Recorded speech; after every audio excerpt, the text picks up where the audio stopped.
Hello, everybody, and welcome to episode 33 of the Spawn Point podcast. I am your host for today, Ebbie, and joining me as always is Matt. Hello. And Andy. Hello. This week's podcast is sponsored by Virtual Gladiators. You can get 10% off Minecraft server hosting using the code VETRA. So today we are going to be talking about the possibility of teachers reporting parents for letting their children play 18-plus games. So, a head teachers group has threatened to report parents who let their children play 18-rated games to the police and social services for neglect. Nantwich Education Department, a group of 14 primary schools and 2 secondary schools in Cheshire, wrote to parents last month after finding some children had been playing the likes of Grand Theft Auto, Gears of War, and Call of Duty. Margaret Morrissey of Parents Out Loud agreed that children should not play violent games, but the thought of the threat from head teachers was a step too far. Sorry, I can't read.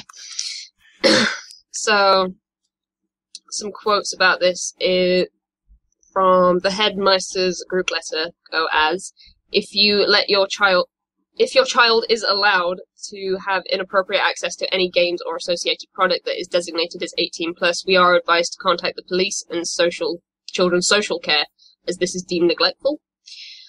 And Mary Hennessy-Jones said it is so easy for children to end up in the wrong place, and parents find it helpful to have very clear guidelines. So,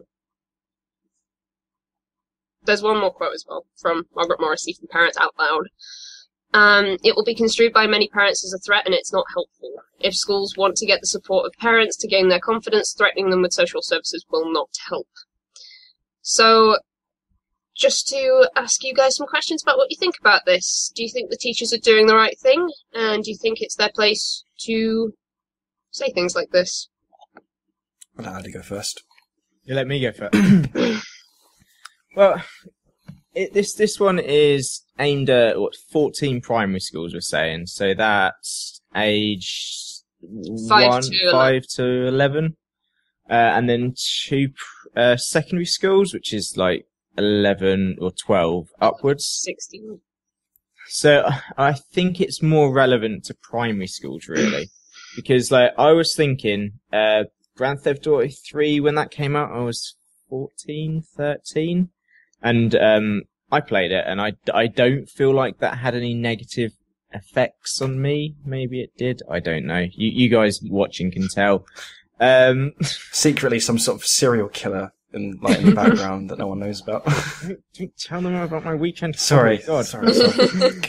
But, I mean, I feel like potentially them, telling the police or saying that it's irresponsible of the parents to let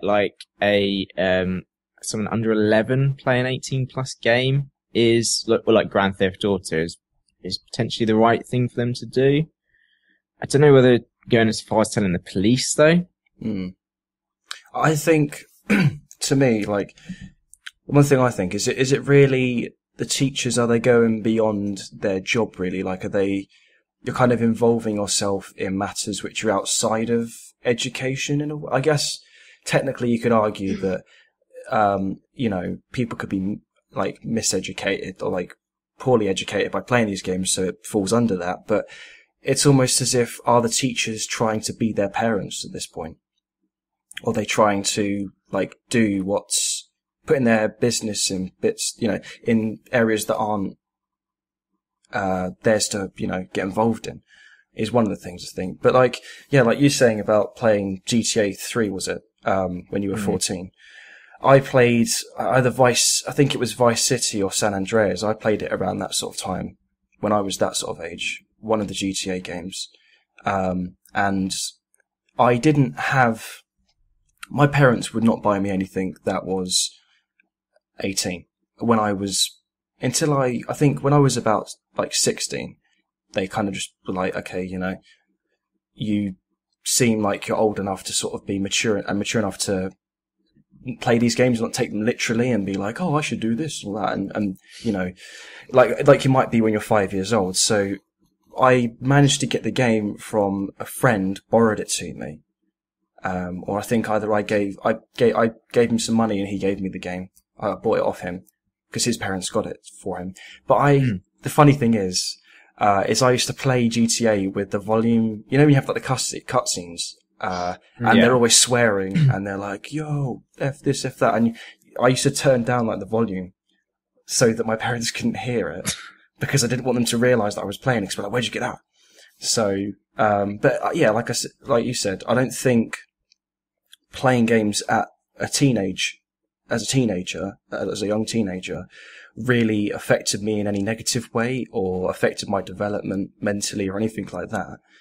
So, but I think at an age like, 6 years old or something, you might think, oh, it's acceptable to go to a strip club and beat up a hooker and then, run over a policeman. Like at that age, you might not understand that it's a game and a game only. So I think... Is it not acceptable to do that? This is the secret side that you're saying that you're like, oh, yeah. I definitely agree with the idea that younger children are more impressionable, and it's at that sort of point in their life that you need to be a good parent to them. They shouldn't really be playing a ton of video games anyway.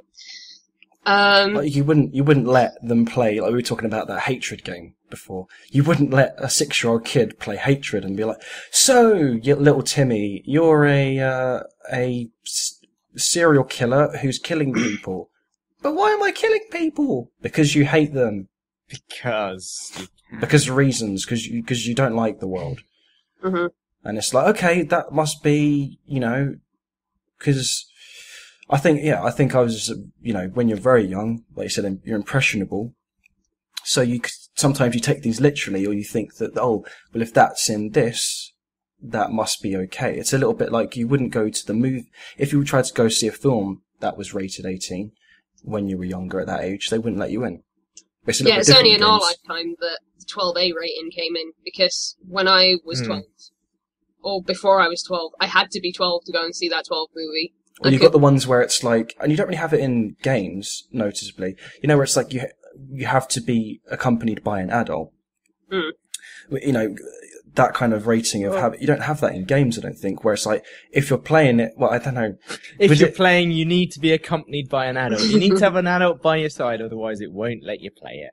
But the one thing I don't really understand about accompanied by an adult is you're still consuming the same content, so how is it any different with an adult next to you? I don't really understand. I don't know. But interesting, like PG, if you look at the guidelines for PG, it's actually the same as 12A. Because if you're under 12, you're not allowed to go and see a PG on your own. I honestly think the 12 rating's there just for DVD sales at this point. Oh yeah, for like everything. If you look at either game ratings or movies, you get like 3, 7, 12, 16, 18. Until you get to 16, they don't really go, can I see ID, or is this person this age, prove it. It's until you get to like, I think when I was 16, I got ID'd for a 16 rated game once. I've never been ID'd for a game. Ever? No, I've been ID'd once for Mad World when I was 19. And that's an 18 game. That's the only time I've ever been ID'd for a game. But, like, until a few years ago, like, the PEGI system wasn't actually enforceable by law.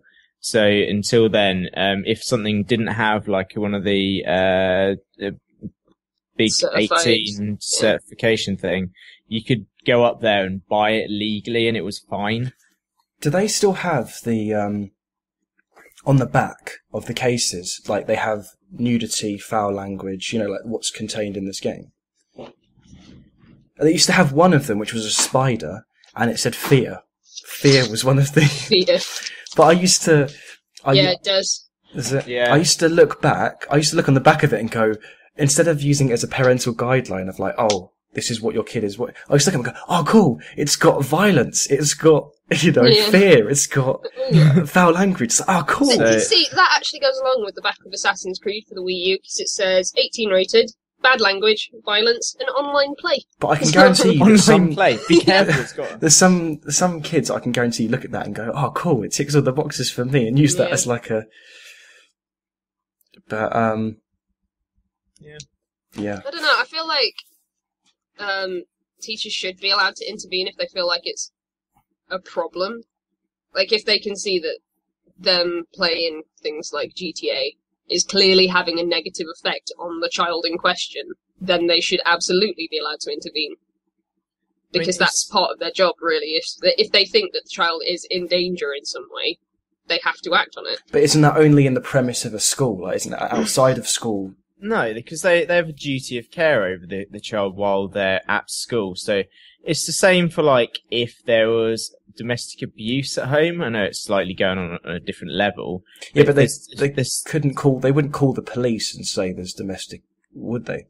I don't know. Potentially. If there's something serious going on at home, they've got every right to start flagging up alarm bells to, maybe not the police, but to definitely social services.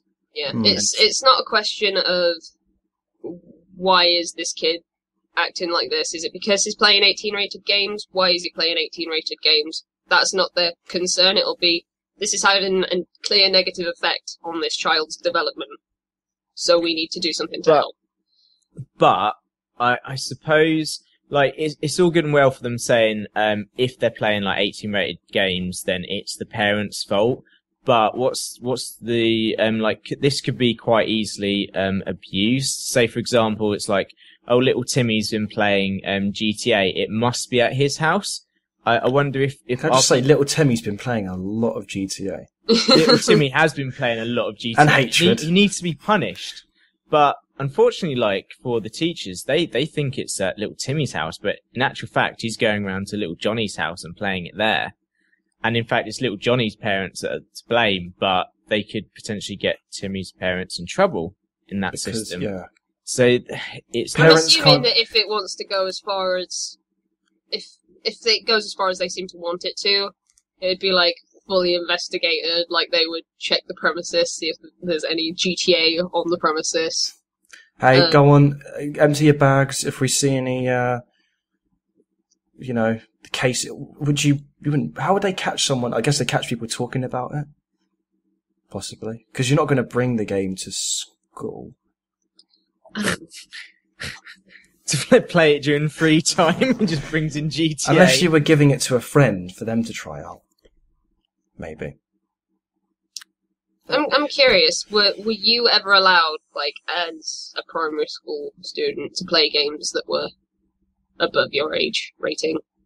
Not at that young, not for me. So I think I was 12 when I got my first 16-rated game, and that's the only time. I think for... Because I got Soul Calibur 2. That's... I think, yeah, GTA, I think for 16 was always seen as like, okay, it's just more of a general guideline rather than enforcement, like a rule. And it was, 18's got that thing about it where it's in red, like, you must, it's much more, whereas 16's in like yellow. So something maybe. And like, yeah, I remember, like, I used to, like, buy wrestling games, and they would be 16 rated, usually 16 rated, and, my parents were okay with me playing them, but 18 was just always like off the table, like I wasn't allowed to. I don't think I actually played an 18-rated game until I was actually 18. But it's also, do you know who's also other thought is? The people sometimes in the stores, of the game stores,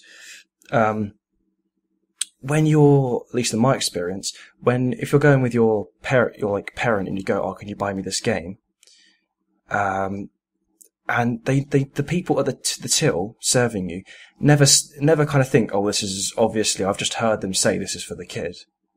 And they don't really question it. They just let it go through because the parent's buying it. It's like if you were buying alcohol for your 12-year-old son, and you went into like an off license or something, or a supermarket, you bought like a bottle of vodka, and you were talking to your son about, oh, so do you want me to get this vodka for you? And you were getting it for them. At the till, you're not going to be like, well, I can't serve you because he's obviously going to drink it. Yeah, and it's not really. Yeah, it happened to me before where I went to buy a Pritt stick, like a stick of glue, when I was really young. It will link back. And I was with my granddad, but I was trying to do the transaction, and they went, you can't buy this because you're not 16, sorry. And my granddad went, well, can I buy it for her? Just put it on mine, and they said, no, we can't give it to you. So at that point, it wasn't like a solvent-free. But I've never seen it for a game. Like, for games? I used to work in a shop, and I've definitely refused sales of games because it was going to like kids that were definitely under the age of 18. I've definitely gone. But So it's I'm not going to sell you that. Sometimes you get underage kids waiting outside supermarkets, like, oh, can you buy me some booze or whatever? Mm-hmm. And it's like I had that once, and then they said, oh, how old are you? And I was like, 14.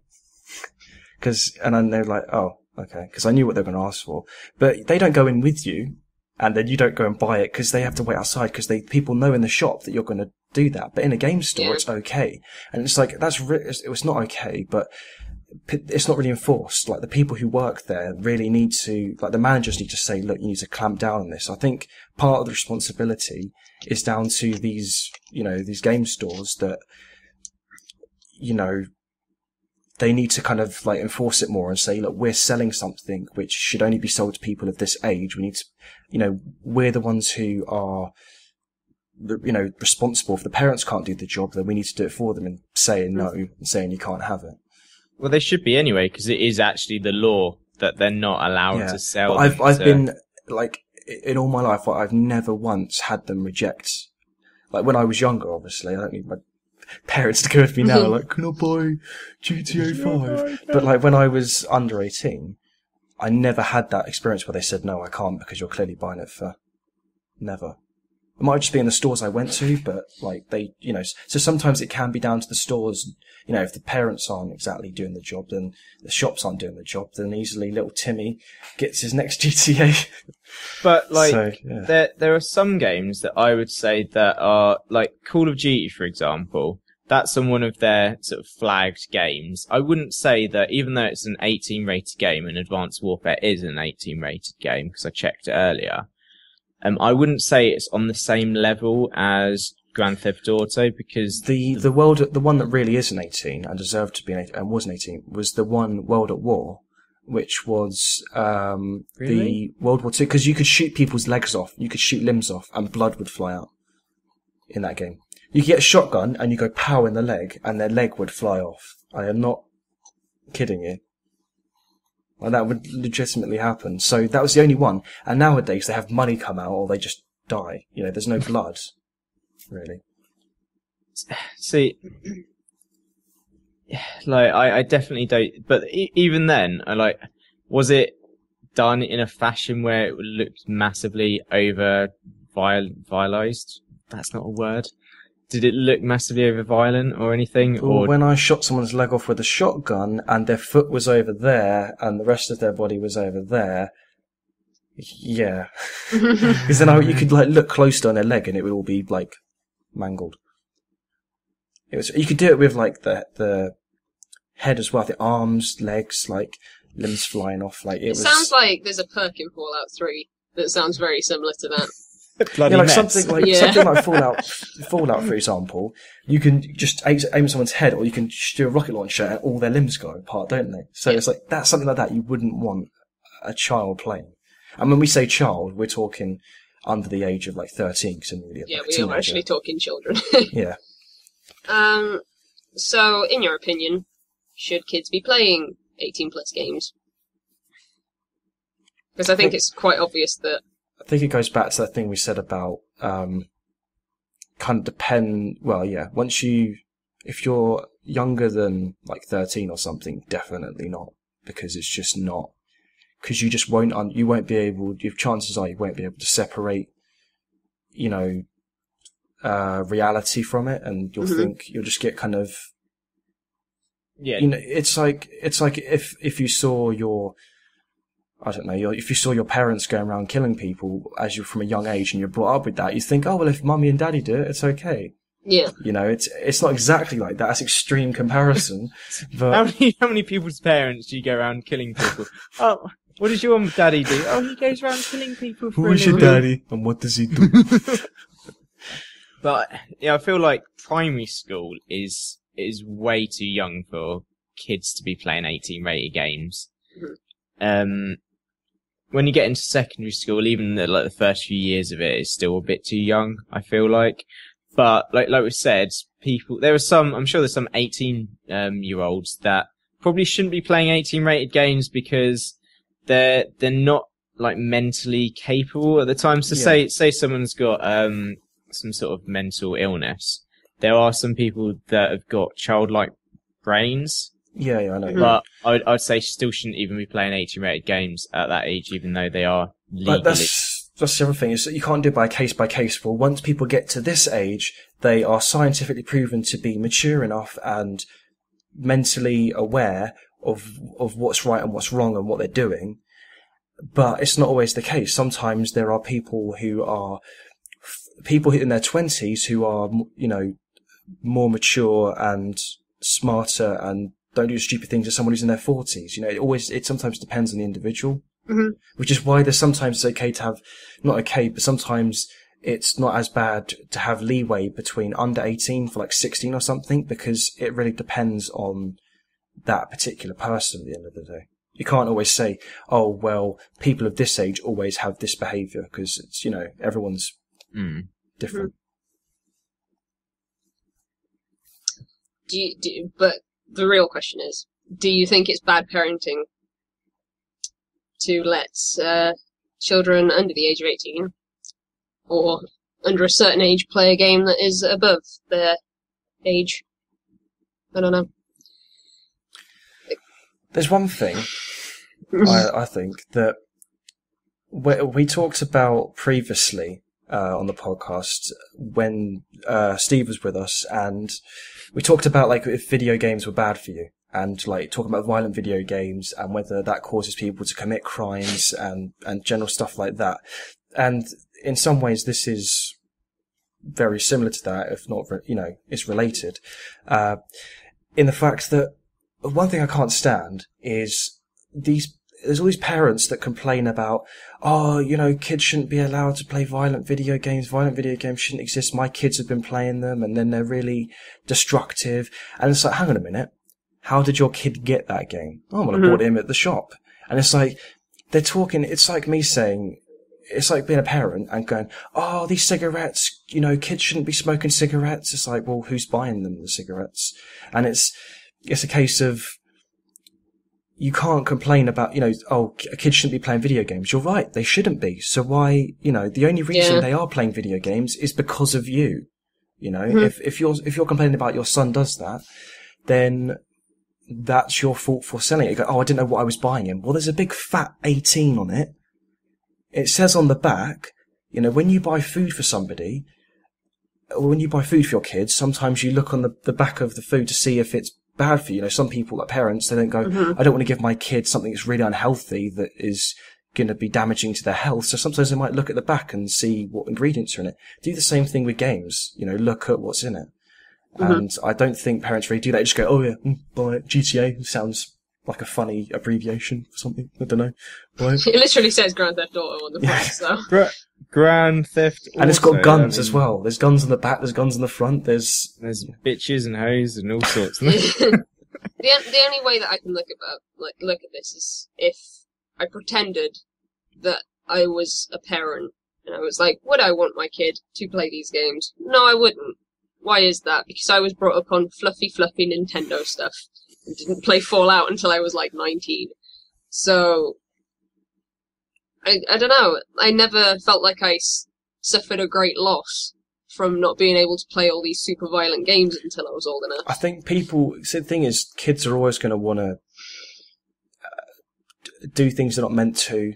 And, if they're told, this is not for you, you shouldn't be doing this, then, as a child, you're going to be like, I want to do it. And so, a lot of kids, they're always like, I remember when I was, 7 years old, and it was like this kind of, an 18 rated game. It's like, I wonder what that's like. Oh, maybe. And it's like kind of curiosity of like, no one gets to play this, my friend, he couldn't buy it. I'm playing something they can't buy. And I did have my stepmom buy me a copy of Conker's Bad Fur Day when I was very young, because, it looks like a kid's game. It clearly says on the front, parental advisory, not suitable for people under the age of 18, but a lot of people got thrown off with that. But it's not hard to do the research on a game anymore. It's really not that difficult, because it's clear, it's on the front of the box. This is for this audience. There's no excuse for, I didn't know what I was buying. Because you didn't know, because it says on the front of the box. In that case, like, is it clear enough though? Because like, if we look at this game box,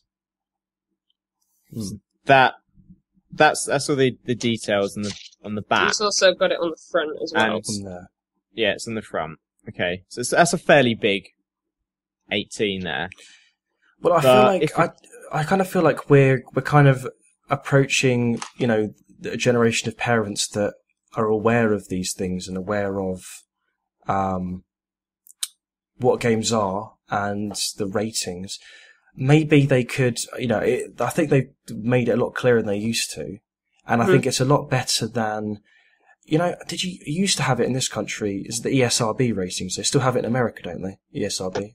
It's where it has like mature or... Yeah. Do we ever have that in here? I don't We used to have, because you have like M on it. Like it would have the letter M, which isn't very clear because you think, what does the M stand for? When you have 18... Mild. Yeah. Many children can play this. Yeah. Much fun. I think our rating system's fine. I don't think it's the rating system that needs to change, but I do feel like parents need to be more responsible about what their children are doing. Do you know what the interesting thing is? If you try, I don't know if anyone's tried this, but if you have like a Steam account or a PlayStation PSN account or Xbox Live account, if your date of birth is under the age of 18 and you try and put an 18 rated game in, does it stop you from playing it? If like, for example, in Steam, when it asks you for your date of birth, you can put any date of birth in. I was gonna say, I don't feel like I've ever been gated from content. But I think if you I could have gotten around by putting a different birthday in. But if you let your guard down, and when you were setting up initially, you thought, oh, well, I'll put my usual birthday, because if you lose your password, you might forget the random. Sometimes it asks for. But I'm sure with like Steam, even though when you set up your account, it asks for your date of birth, citation needed. But I don't know when you go to buy games, it still asks you, and if you put in the wrong date of birth, it blocks you. But there's nothing to stop me, because the way I do it now, it's like, oh, I know I'm like over 18, so I just pick a random date, 1st of January 1915 or something, which is obviously not my age. For me, it's always, even though I'm old enough for like the age rating, sometimes I just can't be bothered to go and put my actual date of birth in. If it constantly, at Steam, it constantly asks sometimes, oh, what's your I just put like 1st of January 1960 or something, like just go down to the bottom of that. Yeah, you just scroll your mouse and wherever it lands. I did actually mess up once because, we got the drop down menu. The drop down menu is kind of, there's a section where the submit button is just behind it. Yeah, so you got this list here and the button's in the middle behind it. Okay. And so I tried to click on the date. You tried to click there. And I clicked on the button to submit. So it's like, oh, your birthday's 2014, you're 1 year old. So it rejected me. I couldn't access any content that was 18 rated. But I realised after looking up, you could literally just, and I'm not advising people under the age of 18 do this, but you can like clear your cookies or something, and on your default browser, and it will just forget or something like that. That's what I did for mine, and it like reset everything. But I don't know about like consoles, if when you set up on, because it doesn't ask for because if you buy, sometimes you buy a disc in a store and you put it in, it might not match up with, hey, that doesn't match up with your. Well, like parents. Why would you let your kid loose with a credit card? First of all. Oh, do you know what actually would be quite good? This is an idea for Microsoft. Here's a way you can make Kinect relevant. Have Kinect so that if the camera is picking up someone that is, a stature or is a child. This sounds like a terrible idea. No. If it's someone who's a child, because you can use your Kinect to sign you in if it looks like you, right? If you're a child trying to play a game, Kinect can tell who's actually got because it tells who's holding the controller, right? Already. If a child's holding it, it will restrict access from them playing that and say, you're not. I was thinking about this earlier when we were talking about 12A. Like, use the Kinect to make sure that there's an adult there at all times while they're playing the game. You could, because it actually tells you, like, where the controller is, like, because you can do it by which player is which controller, like, sitting down. But you could take that technology further to have, like, oh, is a kid sitting in front of the computer, TV with the controller? And if so, reject access. No, this is why is that a shit idea? Like, okay, so what if a kid's goes on it, how long does it restrict access for? As long as the kid's holding the controller? Well, no. And what? No, because it's not if you're holding the controller. It's if you're on screen. What are the criteria for being a kid? What if you're really tiny? What if you're a dwarf and you're playing your Xbox? But do it by face recognition game. Okay. But what's to as a parent? Parent, you could scan. What's to say you could set it up? What do you mean? What's to say you could set it up? If you're a parent, because a kid hasn't just gone. Oh, I've got a house. I've got an Xbox. I've got a mortgage. I'm 5 years old. So he's obviously got like parents or people looking after them. So then they scan, because you do face recognition anyway, you scan the child so it recognises that face, not just the stature or the size, it recognises that person's face and says, you're not allowed to do that. Parental controls prevent you from doing that. Because it can tell who's the primary user. Because you can already do stuff like that. So what's to stop them just unplugging the Kinect then? Well, obviously they can unplug the Kinect, but that would have been useful, Microsoft, when they had, it needs the Kinect to be plugged in. So that would have been a valid argument, right? Because kids are smart these days. They're like, it knows my face. If I just unplug the Kinect, then it's just not going to do anything. There you go, I've beaten your system. But that's taking it a step further. And that's them going, okay, I'm actually doing something. But if it didn't tell them why it's been rejected and the kid didn't know, if you're that young, you might not be able to figure out, why is it rejecting me? Oh, is it the Kinect? You know. You might not know that if you're 6 years old. Google. I think you're the chance. Yeah, but the kids are a lot smarter. Yeah, but it's better at actually actively, if the parent isn't in the room, kind of at least stopping them from accidentally putting in the game. Because sometimes people, like the parents have an Xbox or a PlayStation or PC, and they have those games, and the kid accidentally. Steve's kid's done it accidentally. Because he had his computer left on, and sometimes his son would like to try and start up a game. And, he'd have to come and stop him. So if you had technology like that, it would actually stop someone. Especially people really young that might not know the reasons behind it. Or, you could just use the inbuilt system, which is like, hey, someone's trying to activate an age-rated product, enter the password. Yeah, I guess. Yeah. Which is what they've get all this complex. But it could just be their face doesn't quite match the profile that we've got on here, so there must be an underage person. Or just saying as a default built-in thing, because parents might not know to go, oh well, I'll go onto the parental controls and then I'll set in a password, because sometimes people just leave that unattended. They don't. So what's to stop them not upload? Because surely it is easier for them to go, I'm putting a little password, then going... Because if it's just pre-built into the Xbox, I feel like we're derailing. Just sit in front of the Kinect, just let me take a picture of you, and upload it to the Xbox. They're not going to do that if they can't be asked to set up a password. Yeah, but when, because if you have... No, go on. Yeah. Okay, from someone who actually owns an Xbox, speaking from experience, using the Kinect, the first thing you do when you set up your Xbox... Oh, step in front of the Kinect so we can calibrate things. We need to get a clear picture of you. It does that as the very first thing when you set up your Xbox. Alright. Okay. Anyway, we've massively derailed. So, anyway, I feel like we just got massively off topic there. So, what round off your thoughts on this whole topic? Very briefly. That's idea is shit. That's my right. No. Going back to the actual topic at hand. Definitely, I feel like the kids shouldn't be playing underage games. They shouldn't be playing games when they're clearly underage.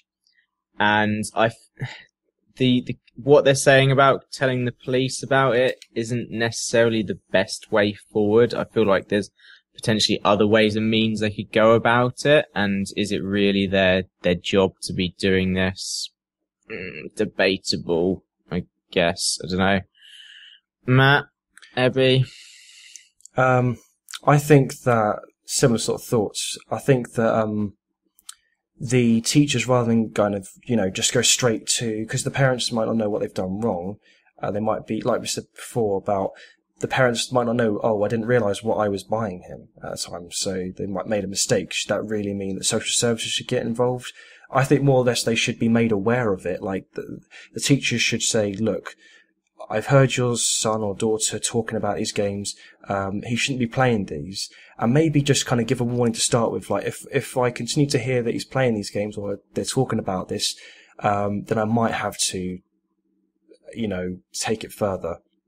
As a teacher, like you said, duty of care. If I've told you what the issue is and I've made you aware of it. If this keeps on happening or I keep hearing about this, or like we see copies of the game being traded around at school or something, then I'll take it a step further, because then they've been made aware of what they're doing wrong. And if they choose to ignore that, then I feel like, they can't really complain. I also think that in terms of parents buying the games for their kids, if you do that, you can't be the same people complaining about violent video games and your kids playing them.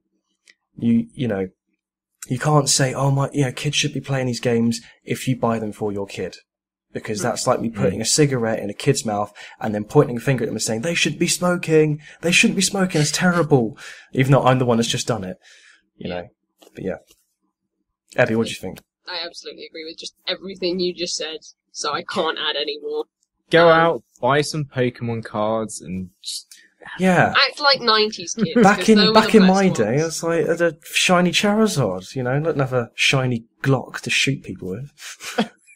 Although Pokemon cards were banned at my school because they used to cause some fights.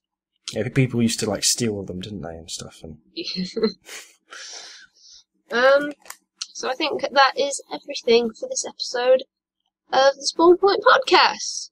So thank you for watching, and we will hopefully see you next week. Ta-ra! Bye! Bye!